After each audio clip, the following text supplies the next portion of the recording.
concerns that the economy is going to soften further.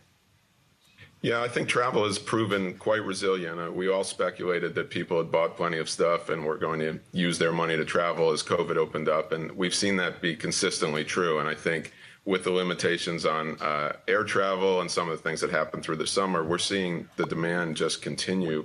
And we haven't as yet seen any, trade downs, any real change in demand, even on ADRs and pricing. So I think there's not a lot of evidence in the market yet, excuse me, that consumers will trade down. But, of course, we'll have to see. But there's nothing yet that we've noticed.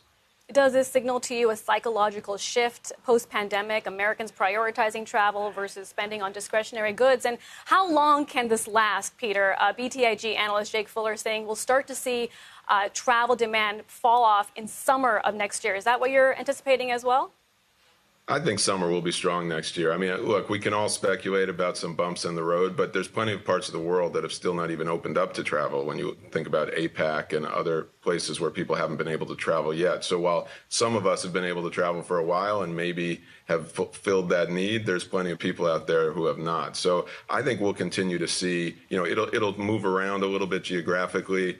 And we'll see what happens with the economies of the West over the next year, I guess. You have plenty of economists on that, have opinions on that. But it appears that travel will remain a number one demand for consumers. And we think that will bolster us, and the travel sector through a lot of this.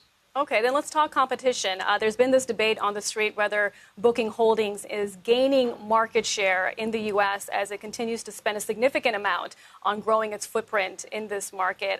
Looking at room nights versus 2019 levels, Expedia down 19%, Booking up 8%. How do you explain this shift?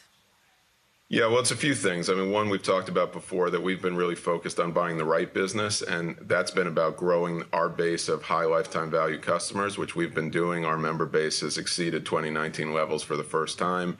Our app usage is way up over 2019. So we're trying to really build the right base of business and grow it, and you can see that in our EBITDA margins and our margins generally. Booking has been chasing volume. You can see that in their margins too, frankly. And so, we're going about it slightly different ways, but we believe that over time, as we make our product better with all the product innovation we talked about at earnings, and we build up the right consumers and give them the right benefits, that is the right model for the future of travel. That doesn't need to be the commoditized, performance marketing dependent business that it's been. So that's what we're building towards. It's a journey, but we feel like the business we've given up is business that we didn't need, that wasn't very profitable, and we are building a better model forward. Peter, good morning. It's Deirdre. Building up that base is costing you guys quite a bit on sales and marketing as well. You guys spent more in one quarter than Airbnb has on sales and marketing in 3 quarters. How are you judging the success? And can you take a page from Airbnb's book and the way that you market? Yeah, thanks, Deirdre. I think we all have different advantages. And I think, Airbnb clearly has a brand advantage in its particular space, which is, home rental or room rental. And, what we have is an advantage, we believe, in our loyalty program. We've talked before that next year we're combining all our loyalty programs into one loyalty program. We think we have product advantages. But if you look at what we spent, we've actually gotten leverage versus 2019 in terms of our overall spend on buying and retaining our customers.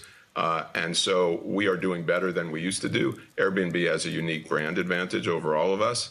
But in the world of those of us who compete in performance marketing and compete in all product lines, because we've got air, hotel, cruise, everything, not to mention vacation rentals with Vrbo, we think we're getting leverage in that model. And again, as we build a bigger base of direct customers and members, that leverage gets better and better because those customers come back direct to us, and we're seeing that happen.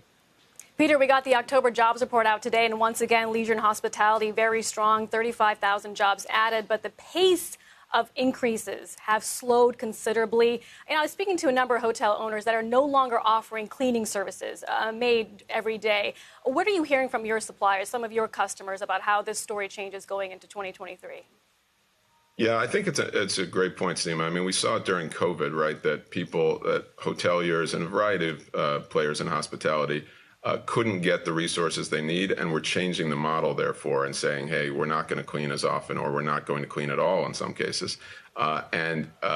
What we've seen is that travelers were willing to accept that. And so what you're seeing now is hospitality players saying, hey, we don't have to go back to that model, and it's really hard to hire those people, so we're going to do less, and so far still charge more, with rates being really up. So we've seen the consumers really accept it, but I think it's why it's so important, and we're spending a lot of time trying to make sure we match consumers with expectations and the right product.